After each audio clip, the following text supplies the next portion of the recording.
Hello students, कैसे हैं आप। मैं सुनील आनंद सर एक बार फिर आपके क्लास 8th के सोशल साइंस के कुछ महत्वपूर्ण एमसीक्यू टाइप क्वेश्चन लेकर आ रहा हूं, जो एनुअल एग्जामिनेशन के ख्याल से काफ़ी महत्वपूर्ण साबित हो सकते हैं। तो आइए शुरू करते हैं। इससे पहले हम हिस्ट्री से कम 20 महत्वपूर्ण एमसीक्यूज सॉल्व कर चुके हैं पिछले वीडियो में। तो आप अगर उसको नहीं देखें हैं तो आप उसे अवश्य देखें। अगर आप हमारे चैनल पर नए हैं तो इस चैनल को सब्सक्राइब कर लें। आइए शुरू करते हैं। आज के हमारे इस वीडियो में मेनली हम ज्योग्राफी और सिविक्स इन दोनों के एमसीक्यूज सॉल्व करेंगे, क्योंकि पिछले वीडियो में हमने हिस्ट्री के सारे क्वेश्चन आंसर जो एमसीक्यू टाइप के क्वेश्चन हैं उनको सॉल्व कर चुके हैं। तो आइए शुरू करते हैं। फर्स्ट क्वेश्चन है, Raniganj mines of West Bengal provide high quality dash. Raniganj mines West Bengal में जो है वह सबसे अच्छा क्वालिटी का क्या चीज़ वहाँ से निकाला जाता है, किसके लिए वो प्रसिद्ध है। तो निश्चित रूप से कोल माइंस के लिए वो फेमस है। रानीगंज में कोल माइंस है, तो फर्स्ट इसका ऑप्शन बी सही है। सेकेंड क्वेश्चन है, which Indian city was renamed as Jamshedpur. Bharat का कौन सा शहर को रीनेम करके दोबारा उसको जमशेदपुर नाम रखा गया है। पहले जमशेदपुर शहर को किस नाम से जाना जाता है था। क्वेश्चन इस रूप से भी अगर आए तो आप लिख सकते हैं। तो ऑप्शन है ए साकची, बी अहमदनगर, टी सिंहभूम। तो साकची शहर कहा जाता था, पहले साकची था, और वहीं पर Tata iron and steel company का निर्माण हुआ। अब हम उसको जमशेदपुर के नाम से जानते हैं। क्वेश्चन थर्ड है, from where does Detroit get power to run steel plant and automobile industry. Option है A Lake Superior power grid, B Niagara Falls power grid and C Lake Huron power grid. तो इसके सही option है Niagara fall power grid. Niagara Falls power grid से Detroit के लिए powers का supply होता है ऑटोमोबाइल इंडस्ट्री को। क्वेश्चन नंबर 4 है ये। तो नेक्स्ट क्वेश्चन है, India is a developing country with a. Bharat एक विकासशील देश है। ए with a declining population, with a growing population, और स्टेगनेंट पॉपुलेशन। तो भारत एक डेवलपिंग कंट्री है, ग्रोइंग पॉपुलेशन के साथ भारत डेवलप कर रहा है, साथ साथ यहाँ का पॉपुलेशन भी काफ़ी ग्रो कर रहा है। अब हम दुनिया के सबसे बड़े आबादी वाले देश बन चुके हैं। नेक्स्ट क्वेश्चन है, population pyramid of a country with high birth rate and death rate is dash at base. तो इसमें पॉपुलेशन पिरामिड के अनुसार हाई बर्थ रेट और डेथ रेट जो होता है, तो उसमें उसका बेस कैसा होता है, ब्रॉडर होता है। तो इसके ऑप्शन ए सही है। नेक्स्ट क्वेश्चन है, dash are 3 main factors that causes pollution change. इनमें से 3 महत्वपूर्ण फैक्टर कौन कौन से हैं जिसके चलते पॉपुलेशन चेंज होता है। ए ऑप्शन है birth death and marriage, B है birth death and migration, C है birth death and life expectancy. तो इसके बी ऑप्शन सही हैं, बर्थ डेथ एंड माइग्रेशन। जन्म, मृत्यु और माइग्रेशन जो होता है उसके कारण किसी भी जगह के पॉपुलेशन चेंज होते हैं। नेक्स्ट क्वेश्चन है, the disasters come expectedly and as a dash to the people. Disaster unexpectedly आ जाता है, मतलब बिना किसी सूचना के, बिना किसी संभावना के डिजास्टर आ जाते हैं, जो मनुष्यों के लिए, लोगों के लिए पैदा करता है क्या चीज़, शॉक। शॉक यानी आदमी अचानक शॉक में पड़ जाता है जब डिजास्टर्स आ जाते हैं। नेक्स्ट क्वेश्चन है the magnitude of an earthquake is measured on the dash scale. तो अर्थक्वेक या भूकंप के मैग्नीट्यूड को रिक्टर स्केल पर मापा जाता है। इसके सी ऑप्शन सही हैं। रिक्टर स्केल पर हम अर्थक्वेक की तीव्रता को मापते हैं। नेक्स्ट क्वेश्चन है in India floods mostly occur between. Bharat में ज़्यादातर बाढ़ आती है कब? जनवरी और मार्च बिल्कुल नहीं, अप्रैल और जून ये भी नहीं, जून और सितंबर। जी हाँ, ये मॉनसून का टाइम होता है और इसी समय ज़्यादातर बाढ़ की समस्या उत्पन्न होती है। नेक्स्ट क्वेश्चन है विच of the following is not a precaution against droughts. सुखाड़ के प्रति इनमें से कौन प्रिकॉशन नहीं है? तो ऑप्शन है ब्लॉकिंग ऑफ रिवर, यही सही ऑप्शन है। ड्रिप इरिगेशन और क्रॉप रोटेशन, ये दोनों गलत ऑप्शन हैं। तो इसमें ब्लॉकिंग ऑफ रिवर, नदी को रोकना, इसके कोई प्रिकॉशन नहीं है। सही ऑप्शन इसका है ए। नेक्स्ट क्वेश्चन है व्हाट आर कॉग्निसिबल ऑफेंस। संज्ञेय अपराध इनमें से कौन है? Crime like murder, robbery, theft और किडनैपिंग। जी हाँ, ये तीनों जो हैं ये कॉग्निसिबल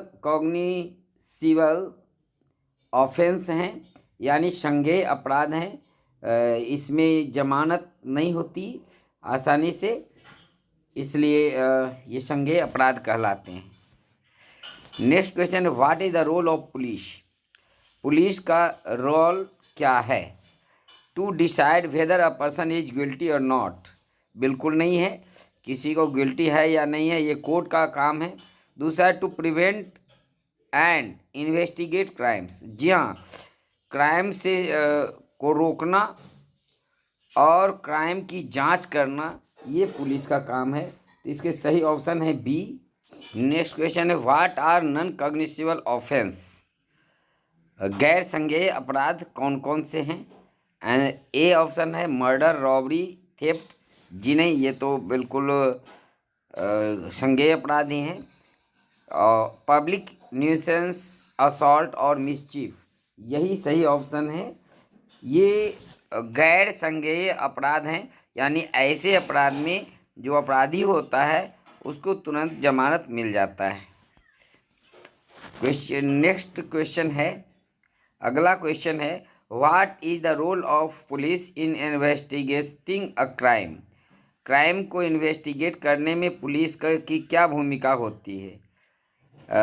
ए है to investigate a crime and take action based on the investigation.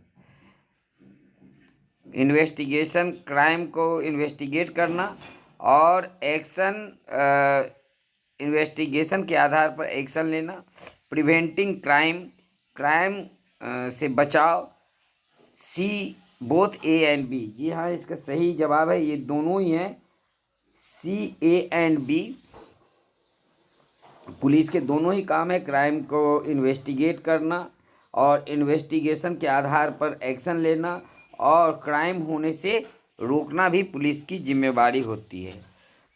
अगला क्वेश्चन है what is the role of person who may have to stand as surety. जो जमानतदार होते हैं उस व्यक्ति की क्या भूमिका होती है? She is responsible for ensuring that the suspect show up for trial.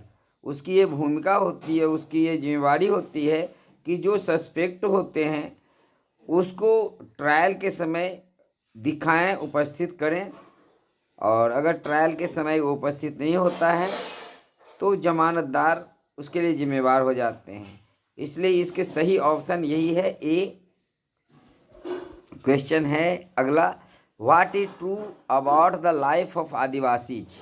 आदिवासी के जीवन के संबंध में इनमें से कौन सही है? A Adivasis were nomadic herders, B Adivasis were very rich, C Adivasi were also involved in business. जी नहीं, इसके सही ऑप्शन ए ही है। आदिवासीज वर नोमेटिक हर्डर्स, आदिवासी जो थे वो घुमंतु शिकारी थे जो घूम घूम करके अपने जीवन का पालन करते थे जंगलों में। तो Adivasi or nomadic herders. Next question है what kind of discrimination did the lower caste face due to the rigid stratification of society. समाज में जो रिजिड स्ट्रेटिफिकेशन था उसके लिए वह किस तरह से डिस्क्रिमिनेशन के लिए जिम्मेवार था। पहला है option there were many restrictions imposed on their movement. B है they were denied access to resource and facility enjoyed by others. तो इसके दोनों ही सही हैं, उनके ऊपर बहुत सारे प्रतिबंध लगाए जाते थे। और दूसरा ये भी है कि उनके जो रिसोर्स होता था उसको यूज करने पर प्रतिबंध होता था, उस पर अधिकार नहीं दिया जाता था। जो रिसोर्सेज और फैसिलिटी थी उसके ऊपर। तो इसके सही ऑप्शन है सी, यानी both A and B. Next question है the Mandal commission for deliberation of reservation issues was set up. Mandal commission का जो प्रतिनिधि मंडल था जिसने रिजर्वेशन इशू के लिए सिफारिश की थी, तो वह किनके अंदर में ये मंडल कमीशन बना था। इसके सही जवाब है बीपी मंडल, यानी बी। बीपी मंडल के नेतृत्व में 1979 ईस्वी में जनता पार्टी की सरकार के द्वारा एक SEBC कमीशन बनाया गया था, जो सामाजिक और शैक्षिक रूप से पिछड़े वर्ग के लोग थे उनके लिए एक कमीशन बनाया गया था, जहाँ पता लगाने के लिए और उनकी स्थिति में सुधार करने के लिए बीपी मंडल के नेतृत्व में। इसीलिए इनको मंडल आयोग भी कहा गया, जिसने SEBC के लोगों के लिए जो socially and educationally backward class के लोग थे उनके लिए 27% का आरक्षण की सिफारिश की थी। नेक्स्ट क्वेश्चन है व्हाट इज मार्जिनलाइजेशन। मार्जिनलाइजेशन क्या है। ऑप्शन है ए कंपेलिंग पीपल और members of a particular group of people to live on the edge and not include them in mainstream activities. जो किसी खास ग्रुप के लोग हैं या समाज के जो अंतिम छोर पर खड़े लोग हैं उनको समाज में के मेन स्ट्रीम में इंक्लूड नहीं किया जाता है, तो ऐसे लोगों को, जिन लोगों को समाज के मेन स्ट्रीम से अलग रखा जाता है, जो समाज के अंतिम छोर पर होते हैं, तो ऐसे लोगों को इस प्रक्रिया को हम मार्जिनलाइजेशन कहते हैं। तो इसके सही ऑप्शन है A compelling people to leave the country, बिल्कुल गलत ऑप्शन है। तीसरा है compelling people to speak English, ये भी गलत है। सही ऑप्शन इसके ए हैं कंपेलिंग पीपल और members of a particular group of people to live on the edge and include them in mainstream activities. Next question है what are the measures for protecting minorities. Minorities को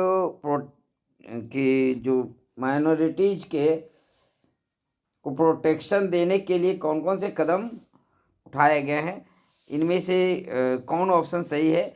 पहला है the cultural and educational rights granted by the constitution. जी हाँ, ये भी सही है कि जो उनके सांस्कृतिक और शैक्षिक अधिकार हैं वह संविधान के द्वारा ग्रांट किए गए हैं। दूसरा है establishment of national minority commission, Bharat में अल्पसंख्यक आयोग की स्थापना।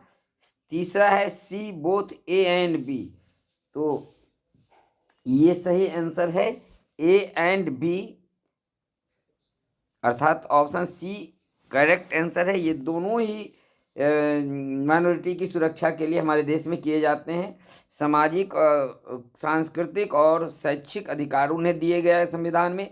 दूसरा जो नेशनल माइनॉरिटी कमीशन की भी स्थापना की गई है। नेक्स्ट क्वेश्चन है who is responsible for providing public services to all peoples. इनमें से कौन लोगों को पब्लिक सर्विस उपलब्ध कराने के लिए रिस्पॉन्सिबल हैं?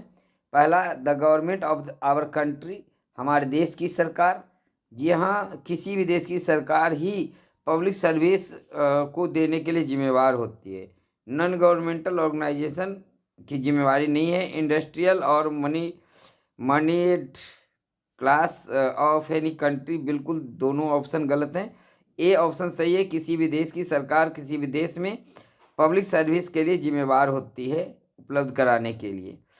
Next question, which of the following are not public facilities? इनमें से कौन पब्लिक फैसिलिटी नहीं है? हेल्थ, वाटर एंड एजुकेशन बिल्कुल पब्लिक फैसिलिटी है। ट्रांसपोर्ट, रोड एंड एजुकेशन ये भी पब्लिक फैसिलिटी है। तो सी ऑप्शन जो है वही सही है। डांस, ड्रामा और street plays for the young and the old, ये कोई पब्लिक फैसिलिटी नहीं है। इसके सी ऑप्शन सही हैं, सी इसके सही हैं, इसके ए सही थे। नेक्स्ट क्वेश्चन है, what is the source of income of the government to meet expenses of the public facilities? जो सरकार पब्लिक फैसिलिटी पर खर्च करती है तो उसके आमदनी का स्रोत क्या है? इसमें apart of the money for all these activities comes from the taxes. अधिकांश पैसे जो हैं, बहुत बड़ा हिस्सा वो टैक्स से आता है। दूसरा है, अ प्राइस और fee for public facility is charge by the government. कुछ पब्लिक फैसिलिटी होती है उसके लिए सरकार पब्लिक से पैसे भी लेती है। C both A and B, जी हाँ ये दोनों ही सही हैं, इसलिए इसका सी ऑप्शन सही होगा। तो ये कुछ महत्वपूर्ण एमसीक्यूज टाइप क्वेश्चंस थे आपके क्लास 8th के सिविक्स और ज्योग्राफी से, और इनमें से आपके एग्ज़ाम में अधिकांश क्वेश्चन आएंगे ऐसा हमें विश्वास है। आप इस वीडियो को अपने दोस्तों के बीच में शेयर करना ना भूलें, और साथ साथ बेल आइकन को भी दबा दें सब्सक्राइब करके, अगर आप हमारे चैनल पर नए हैं तो, और लाइक करना ना भूलें। Thanks for watching.